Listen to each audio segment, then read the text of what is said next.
Breaks down to about a 9-year average. Last year, Hurricane Hannah hit the area, so it seems like we can breathe easy for the rest of the decade. But think again.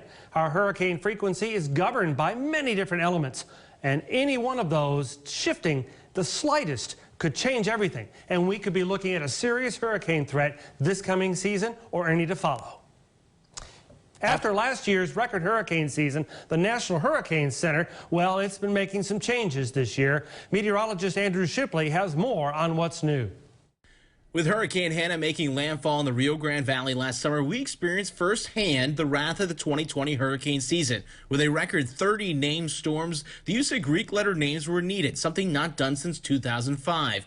But thanks to 2 Greek letters needing to be retired, the National Hurricane Center was forced to look at other options. We've never had to retire Greek alphabet names. We've never been faced with that. How are we going to retire Greek alphabet names? We looked at pronunciation issues in different languages. We have to talk about French, Portuguese, and Spanish. It was hard to pronounce in some languages. There was alternate meanings. When we got to Zeta, there were so many people thought we were out of Greek alphabet names because it started with Z. Starting this year, the National Hurricane Center will use a secondary list of 21 actual names, starting with Adria and ending with Will. NHC says this will also help with another issue that arose using Greek letters. The Greek alphabet posed some challenges. It sort of distracted away from the hazards associated with the storms themselves. People were kind of fascinated with the fact that we were using the Greek letters rather than paying attention to the storms in some cases. Another change that the National Hurricane Center is looking into is moving the start of hurricane season for future seasons up to May 15th to match the start of the Eastern Pacific season.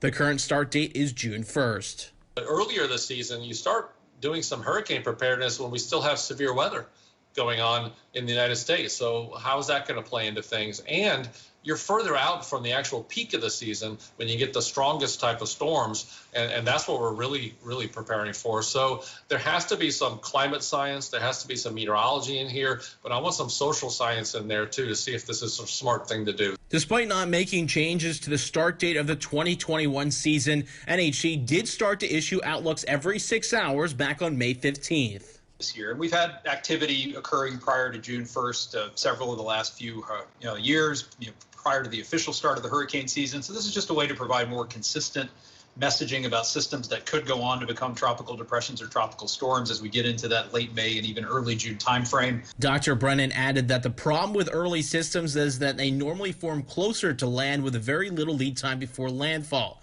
With another active hurricane season upon us, the National Hurricane Center has this message. Whether it's 14 or 30 like last year or 1, look, if you get 1 storm in South Texas, then it's a busy year and you just got to be ready. And according to Colorado State University, this year will be another active hurricane season in the Atlantic. They're predicting 17 named storms. 8 of